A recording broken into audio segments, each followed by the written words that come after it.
There's a lot of inspiration. The music of Alec Wilder, and it is melded by one Ben Sidran, Bob Rockwell, Billy Peterson, and Kenny Horst in a collection that was produced in this area, and I'd like you to meet probably the main inspiration for it all, Ben Sidran. He comes to town next weekend to renew at the Artist Quarter, the new Artist Quarter, at the low end of the Ham Building at 7th Place in St. Peter in St. Paul, Minnesota. But in addition to that, Ben Sidran brings his broad experience, his academic and his street academy development to the students of the summer graduation class at Music Tech in St. Paul, Minnesota, Music Tech College. Ben Sidran, I know you've been traveling a lot. You're very gracious to take time with us. Not at all, Leigh. It's always a pleasure to talk to you. Well, it's always good to renew. And I might ask you a little bit about this graduating class and your commencement address, and what does a musician and academic composer, publisher, author, hyphenated, bring to play here? What kinds of things do you want to tell the students?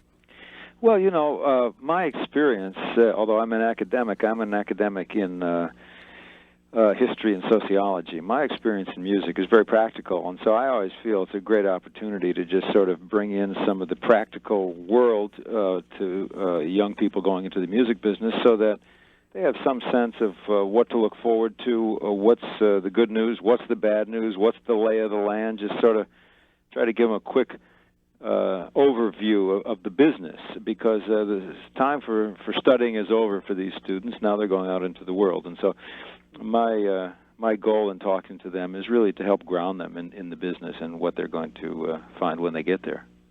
And to protect them from losing intellectual property rights at all? Well, all sorts of things, from intellectual property rights to how to deal with the Internet, how to position yourself in such a way in the business that your services become indispensable, regardless of where the industry is. There's always a need for creative people, and so how do you make yourself one of those creative people who's indispensable? Those sorts of things. How to survive out here? How to keep your head above water? The tides keep shifting. I've been in this business for over 30 years, and I've seen a lot of changes, and we'll see a lot more in the next 30. And there's always going to be a need and a love for music. So, although there are problems, there are plenty of opportunities. Well, I know that you have a marvelous sense of discipline because, of something you said one night, the ability to, say, tackle the idea for a manuscript, a book, and how you went about that just lit a flame or two. Well, thanks. I'm always working on some larger project. I always have a project with a horizon of a year or 2, 3 years. I like that. So much of what I do, Leigh, is like I'm coming up there to play next weekend at the AQ. That's a very short horizon.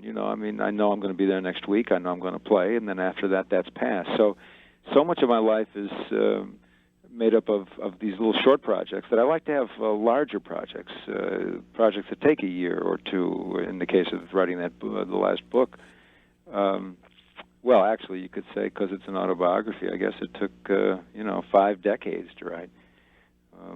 But I encourage people to do that, particularly in the music business, to get a sense of the larger picture and stay committed to it. May I do something here? We'll press a button, and we're going to take all of us to London. Okay. And the Mose Chronicles unfold here. Oh, yeah. What were some of the artistic measures that you applied to this project, we might ask you? Or let's first listen to just some of this and how you approach working with a man with the mind of Mose Allison. Sure.